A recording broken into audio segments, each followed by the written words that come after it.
In the aftermath of their exodus from Egypt, the people of Israel experienced a time of crisis. They had been freed, and this was magnificent. God had crushed the system of oppression and death that had held them in thrall for so many years. As they stood at the edge of the wilderness on the far side of the Red Sea, God was with them. And God was even in that moment delivering them into a new reality.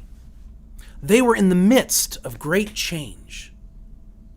And the truth is, it was catastrophic, and it was scary.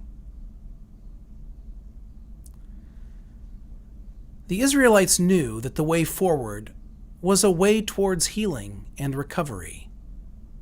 They had literally seen God save them. But also, here they were, without any real clarity around what was next, of what was to come, or of how to get there. God may have been leading them, but following God takes faith. And when we say something takes faith, what we usually mean is that everything feels uncertain and overly ambiguous. We have to put a lot of energy into ongoing discernment. Faith requires patience and hope. Faith is really hard work. And moving through the wilderness of sustained uncertainty towards redemption would prove to be the hardest work the Israelites would ever do. So God told them to take a day off. Literally. God commanded, not suggested or recommended, but commanded that the people of Israel build into their identity a day of rest every single week. God didn't say this is something they should think about doing once they got where they were going, once they got settled, once things made sense. God didn't say, if you have the chance, think about taking a day. God said, you take a day off every week. You don't work. You don't struggle. You don't strive. You don't achieve. You rest every single week. Every single week. This means rest is not meant to be a goal or an ideal. It's meant to be part of the rhythm of our lives. Indeed, rest is meant to imbue our lives with rhythm. The commandments of God as communicated to the people in the wilderness are not just rules. They are defining characteristics of what it means to be in healthy relationship with God, with neighbor, with creation, with self. And rest is one of those commandments. It's not that I should rest once I get where I'm going. It's that I won't get where I'm going without rest. This is why rest is one of the practices of the way of love. The way of love is a Jesus-centered rule of life composed of a set of 7 practices that help to define the Episcopal approach to faith. Turn, learn, pray, worship, bless, go, rest.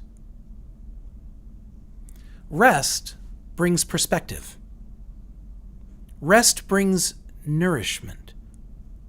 Rest promotes peace in the midst of uncertainty and ambiguity. God commanded Israel to build rest into their lives, to cherish rest and honor it, even in the midst of crisis. And the change God had wrought in their life created a crisis. Of course it was a good change. Of course it was a liberating, life-giving change, but it was still a crisis. It still had a catastrophic feeling about it, and it very much required something from them. No, not something, everything. This change required everything. Not one aspect of their lives was left unaffected. Even though change was freeing, even though it led to their salvation, it was scary, and it was inconvenient. They had to have faith, not just as an idea or a concept, but faith had to be, faith was how they had to live.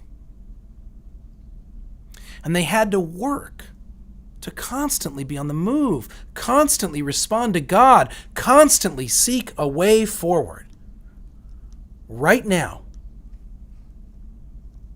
you are doing some of the hardest work you'll ever do.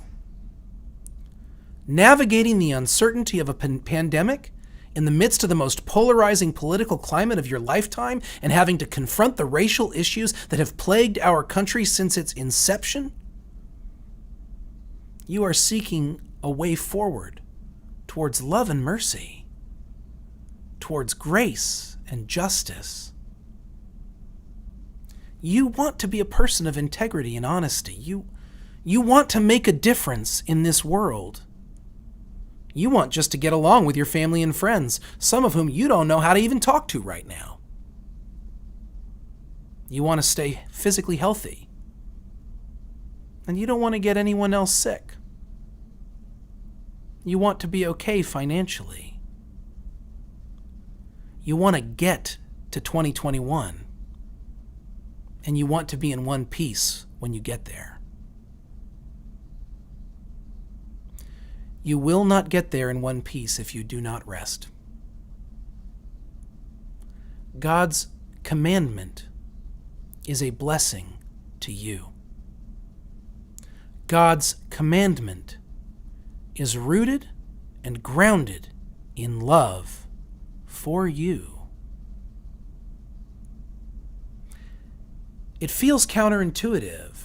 Rest? Here? In the wilderness? In uncertainty? Can't I wait? You cannot wait. Here. Now. In your uncertainty. Know God by resting. The road towards justice and peace is long. And we are walking on that road. And we need you with us.